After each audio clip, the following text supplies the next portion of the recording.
30 News. Until then, Khuda Hafiz. Khuda Hafiz.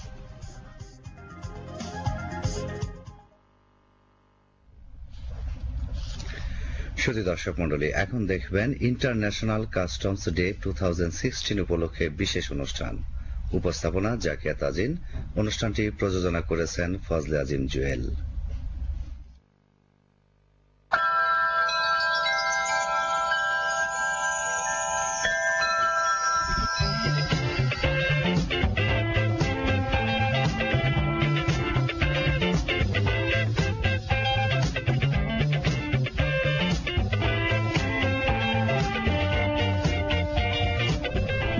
Customs progressive engagement এই প্রতিপাদ্যকে সামনে রেখে এবারে পালিত হচ্ছে আন্তর্জাতিক কাস্টমস দিবস 2016।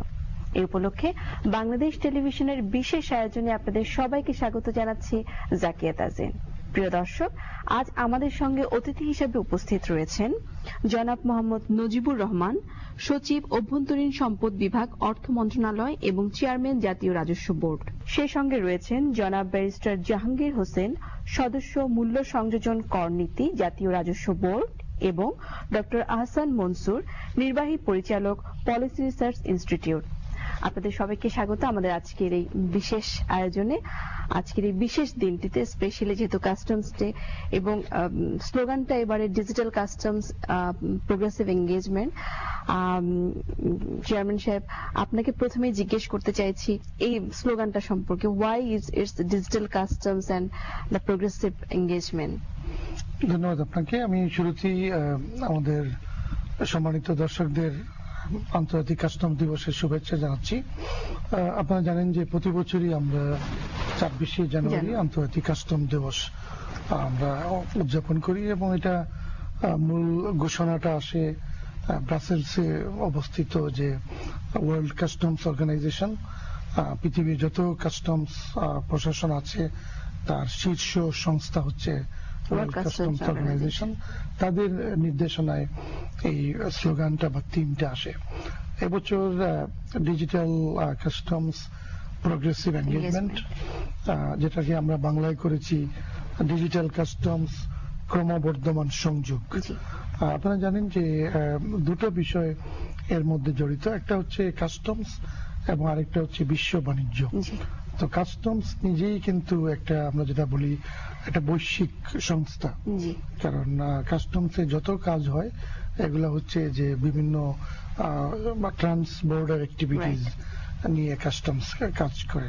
এবং যেহেতু এখন বিশ্বায়নের যুগে আমরা আন্তর্জাতিক বাণিজ্য এবং বিভিন্ন ধরনের অর্থনৈতিক কর্মকাণ্ডের যোগাযোগের উপর জোর দিচ্ছি, এখন কিন্তু বেশিরভাগ কাজই করতে হচ্ছে অনলাইনে, ডিজিটাল পদ্ধতিতে, এবং সেখানে মানুষের সরাসরি যোগাযোগের খুব একটা প্রয়োজন পড়ে না। এতে একদিকে যেমন গতি বাড়ে, অন্যদিকে মানুষের সংযোগের কিন্তু বেশ সময় সাপেক্ষ। কম্পিউটার কিন্তু সমন্বয়টা অত্যন্ত সহজে হয়, যেটা লাইটনিং স্পিডে হয়। তো মূলত যে কাস্টমস ব্যবস্থাপনাকে আরো গতিশীল করার জন্য, এটাকে বাণিজ্য বান্ধব, উন্নয়ন বান্ধব, সর্বোপরি আমরা জাতীয় রাজস্ব বোর্ডে যেটা বলি করদাতা বান্ধব করার জন্য এটা এই উদ্যোগটা।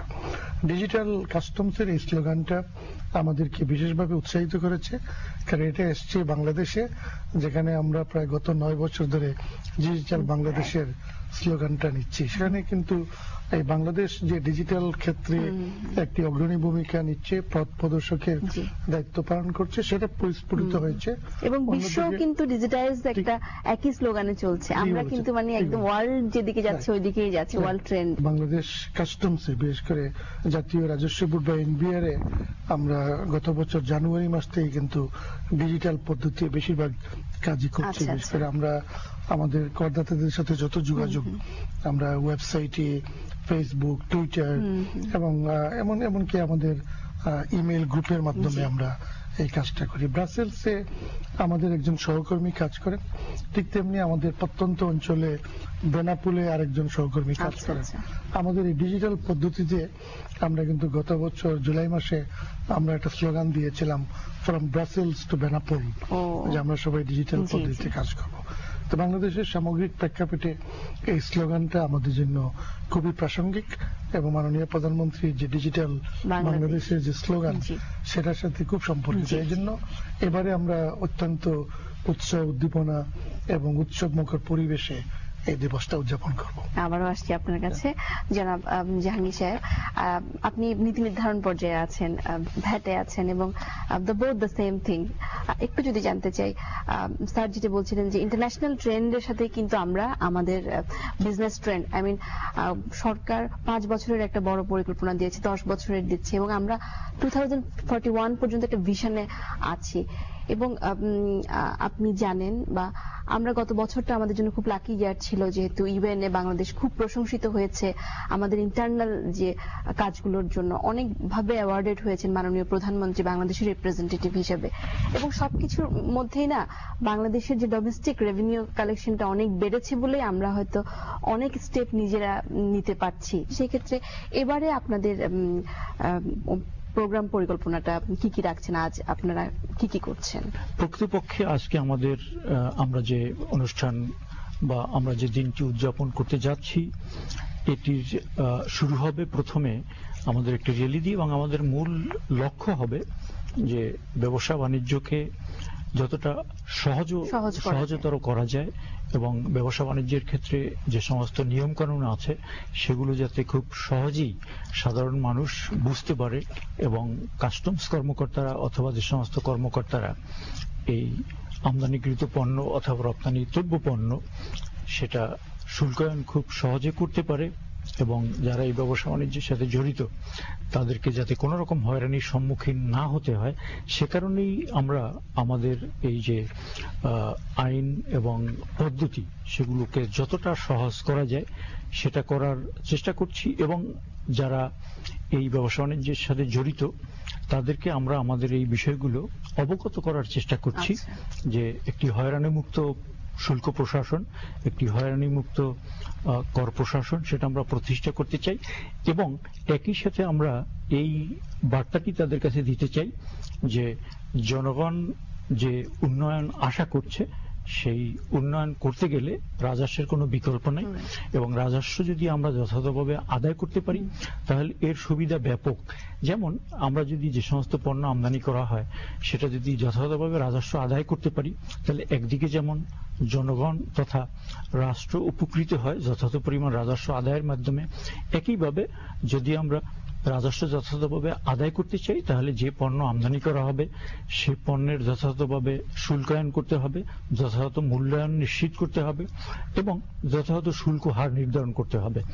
যদি আমরা আমদানিকৃত পণ্যের যথাযথ শুল্ক হার নির্ধারণ করতে পারি, যথাযথভাবে যদি ক্লাসিফিকেশন করতে পারি, এবং যথাযথ মূল্যায়নের ভিত্তিতে যদি শুল্ক নির্ধারণ করতে পারি, তাহলে আরেকটি লাভ হলো আমাদের যে সমস্ত দেশীয় শিল্প প্রতিষ্ঠান আছে যারা এই একই ধরনের পণ্য অভ্যন্তরীণভাবে উৎপাদন করে, তাহলে তাদের কিন্তু তারা পণ্যের বাজার হারাবে না এবং তারা ক্ষতিগ্রস্ত হবে না। এই বিষয়গুলোকে আপনারা জানাচ্ছেন এবারে? হ্যাঁ, এটাই যেটা আমি বলতে চাচ্ছি, যে আমরা এই বিষয়গুলোই এবছরের যে এই কাস্টমস দিবস, এই কাস্টম দিবসের যে অনুষ্ঠান অথবা এই কাস্টম দিবসের যে গুরুত্ব সেটি তখনই প্রকৃতপক্ষে যথার্থ হবে যদি আমরা আমাদের এই বিষয়গুলো যারা শিল্প বাণিজ্য এবং ব্যবসা বাণিজ্যের সাথে ওতপ্রোতভাবে জড়িত আছে তাদেরকে ভালোভাবে সম্যকভাবে অবগত করতে পারি, এবং আমাদের নিজেদের যে কর্মী বাহিনী আছে তাদেরকেও যদি আমরা আমাদের এই কাস্টমসের যে ব্যাপক ভূমিকা সেই ভূমিকার মাধ্যমে আমরা যে রাজস্ব সংগ্রহের পাশাপাশি শিল্প বাণিজ্যের যে প্রসার এবং ব্যবসা বাণিজ্যের পথ সুগম করা, তদুপরি বিনিয়োগ বান্ধব একটি পরিবেশ তৈরি করা, সেই বিষয়গুলোই আমরা তুলে ধরতে চাই এবং এই বিষয়টি আমরা গুরুত্ব দিতে চাই এই দিবস পালনের মাধ্যমে। Thank you doctor Ahsan Mansur. Macro এবং মাইক্রো পার্সপেক্টিভসে ন্যাশনাল অর্থাৎ রেভিনিউর কোনো বিকল্প কখনোই নেই, এবং এখন বাংলাদেশ সাহস করে কিন্তু ফরেন ডোনেশন ছাড়াই অনেক বড় বড় কনস্ট্রাকশন আমরা হাত দিচ্ছি। একটু যদি এক্সপ্লেইন করেন কাস্টমস কতটা গুরুত্বপূর্ণ আমার ইন্টারনাল এবং এক্সটার্নাল? ঐতিহাসিকভাবে বাংলাদেশ বা বৃহত্তর ভারতবর্ষে বা বিশ্বজোড়াই মানে কাস্টমস ছিল একটা main source of revenue. Right. আমি যদি 100-150 বছর আগে দেখি, 1000 বছর আগে দেখি, তখনও কিন্তু কাস্টমসটা ছিল একটা রাজস্বের প্রধান উৎস। দুটো উৎস, একটা হচ্ছে ভূমি, একটা হচ্ছে কাস্টমস। এখন কিন্তু আস্তে আস্তে প্রক্রিয়াগতভাবে ট্রান্সফরমেশন হচ্ছে সব জায়গায়। ভূমি রাজস্ব নাই বললেই চলে, বাংলাদেশে ওটা নাই বললেই চলে, কিন্তু কাস্টমসটা কিন্তু এখনো গুরুত্বপূর্ণ রয়ে গেছে আমাদের এখানে, যদিও এটা গুরুত্ব আপেক্ষিকভাবে কমে আসছে। যেমন 1991 সালে যখন মূল্য সংযোজন কর চালু করা হয়, তখন কাস্টমসের উপর আমাদের ডিপেন্ডেন্ট ছিল 37%। সেটা এখন কমতে কমতে 12% নেমে আসছে, আগামীতে আরো কমে যাবে, সেটাই কাম্য। এটা নিয়ে কোনো আক্ষেপের কিছু নাই, কারণ এটা হচ্ছে অর্থনৈতিক প্রক্রিয়ার যে কাঠামোগত পরিবর্তন হয় সেটার সাথে এই চেঞ্জগুলো আসবে। কিন্তু তার মানে এই নয় যে কাস্টমস তার যে ঐতিহাসিক যে একটা রোল, সেই রোল থেকে কিন্তু তারা তাদের গুরুত্ব কিন্তু কমছে না, তাদের গুরুত্বটা অন্যভাবে বাড়ছে। সেটা কোথায়? Border control.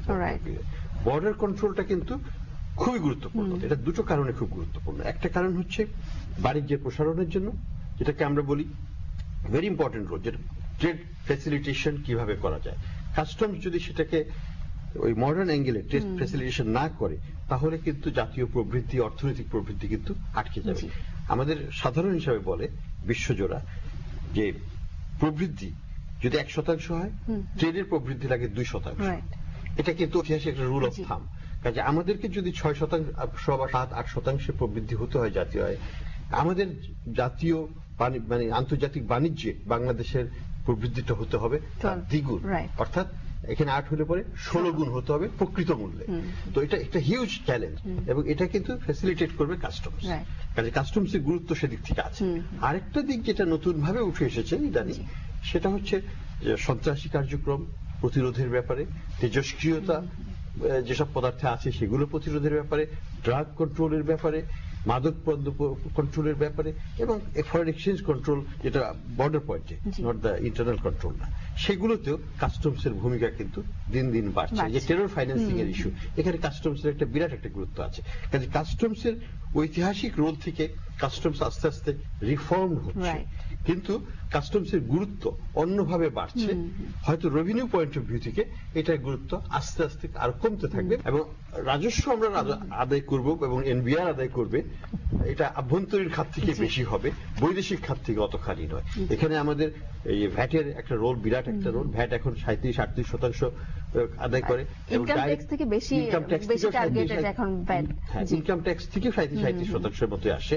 তো এই দুটোই হচ্ছে আমাদের মেজর সোর্সেস অফ রেভিনিউ, এবং আগামীতে এদের পরিমাণ আরো বাড়বে, সেটাই কিন্তু স্বাভাবিক প্রক্রিয়া। কাজে রাজস্ব আদায় হবে, কাস্টমসের রোলটা রিফর্ম হবে, রিডিফাইন্ড হবে, এবং সেইভাবেই বাংলাদেশ এবং বাংলাদেশের কাস্টমস এগিয়ে যাবে। জি, জনাব নজিবুর রহমান স্যার, যে প্রসঙ্গটি বলছেন, ইন্টারন্যাশনালি আমরা কিন্তু এখন কিন্তু world is a global village, নতুন কিছু না। কিন্তু এখন যুক্তরাষ্ট্রে যেটা হচ্ছে সেটা আমরা সাথে সাথে জানছি, বা আমাদের দেশে একটা সময় বাংলাদেশকে তলাবিহীন ঝুড়ি বলে আখ্যায়িত করা হতো, এবং আমরা অনেকটা বেশি ফরেন ডিপেন্ডেন্ট ছিলাম যে কখন ডোনেশন গুলো আসবে। গত 7 বছরের চিত্র বাংলাদেশ কিন্তু অনেক ডিফারেন্ট একটা চিত্র, এবং এসব কিছু সম্ভব হয়েছে মাননীয় অর্থমন্ত্রী সাহস করে আমাদের বাজেটটা বাড়িয়েছেন, এবং আমাদের রেভিনিউ কালেকশন টার্গেট বাড়িয়ে দিয়েছেন। 10 বছর আগের রেভিনিউ টার্গেট এবং এখনকার রেভিনিউ টার্গেটের মধ্যে পার্থক্য ব্যাপক। এই যে রেভিনিউ টার্গেটটা বাড়লো, এবং এনবিআর কিন্তু তাদের টার্গেট অনুযায়ী রেভিনিউ কালেকশন করছে, but how this miracle happen, I want to know, and also my audience. আমার মনে হয় যে আজকের দিনে এটাই সবচেয়ে গুরুত্বপূর্ণ প্রশ্ন, কারণ আমরা যেহেতু দিবসটা উদযাপন করব, আমরা আমাদের যে অ্যাচিভমেন্টস, আমাদের অর্জন, আমাদের চ্যালেঞ্জ, এগুলো নিয়ে একটু মূল্যায়ন হওয়া প্রয়োজন। এবং ডক্টর আহসান মনসুর যারা বলেছেন যে আমরা কিন্তু একটা বিবর্তনমুখী পরিবেশের মধ্যে দিয়ে যাচ্ছি, এবং যেহেতু এই রাজস্ব ব্যবস্থাপনা একটা অত্যন্ত গুরুত্বপূর্ণ বিষয়, আমরা মাননীয় অর্থমন্ত্রীর প্রত্যক্ষ তত্ত্বাবধানে কাজ করি, কিন্তু আমাদের কিন্তু রাজনৈতিক নির্দেশনা আমরা পাই মাননীয় প্রধানমন্ত্রীর কাছ থেকে। এবং এই জন্য আমরা আমাদের যে নীতিমালা আছে, আমরা বলি যে আমরা পলিটিক্যাল গাইডেন্স নিয়ে জনগণের জন্য অংশীদারিত্বের মাধ্যমে একটা পরিকল্পনার আওতায় আমরা আমাদের অর্জনটা করি। আমরা এটাকে 5P প্রিন্সিপল বলি। তো সারা পৃথিবীতে সবাই অবাক বিশ্বে তাকিয়ে দেখছে যে বাংলাদেশে জাতীয় রাজস্ব বোর্ড যখন 1972-73 সালে মাত্র 166 কোটি টাকা রাজস্ব সংগ্রহ করে। সেখানে আমরা 2014-15 সনে আমাদের টার্গেট দেওয়া হয়েছিল 1,35,028 কোটি টাকা। তার বিপরীতে আজকে আমরা দেখেছি যে আমরা অর্জন করেছি প্রায় 1,37,000 কোটি টাকার মতো। এবং মাননীয় অর্থমন্ত্রী সেজন্য কিন্তু আমাদেরকে উৎসাহিত করছেন, আমাদেরকে বড় লক্ষ্যমাত্রা দিচ্ছেন এবং এবারে লক্ষ্যমাত্রা সুবিশাল। মানে আমাদের যাবৎ এত বড় লক্ষ্যমাত্রা আমাদের হয়নি, 1,76,371 কোটি টাকা। এবং কিন্তু আমরা সবাই দৃঢ় প্রতিজ্ঞ আমরা এই লক্ষ্যমাত্রা অর্জন করব। 3টা ক্ষেত্রে যেটা আমার দুই সহকর্মী বলেছেন যে আয়কর, ভ্যাট এবং কাস্টমস। স্বাধীনতার শুরুতে কিন্তু বড় অর্জনটা হতো কাস্টমসের মাধ্যমে এবং কাস্টমসের অবদান কিন্তু অত্যন্ত সুবিদিত এবং আজকে সেটাই আমরা স্মরণ করতে চাই। এবং বাংলাদেশে উন্নয়নের সাথে সাথে কাস্টমস কিন্তু ওই বাণিজ্য উদারীকরণের নীতি অনুসরণ করে এবং বিভিন্ন ধরনের প্রণোদনের ব্যবস্থা করে। এবং আজকে গার্মেন্টস শিল্পের যে প্রসার, সারা পৃথিবীতে বাংলাদেশকে সবাই চিনে আমাদের গার্মেন্ট শিল্পের জন্য। অন্যান্য অনেক কীর্তি আমাদের আছে। চীনের পরই আমরা যে রপ্তানি করছি এবং এই যে রপ্তানি আমাদের যে প্রতিযোগিতামূলক যে আমাদের যে অবস্থান, এটা কিন্তু আমরা আমাদের গার্মেন্ট শিল্পকে শুল্কমুক্ত সুবিধা দিয়ে বিভিন্ন কাঁচামাল আমদানি করার সুযোগ দিয়েছে এবং তার প্রেক্ষিতেই তারা এই করছেন। এবং এটা কিন্তু আমাদের বিজেএমই এবং অন্যান্য ব্যবসা প্রতিষ্ঠান অত্যন্ত আন্তরিকভাবে স্বীকার করেন।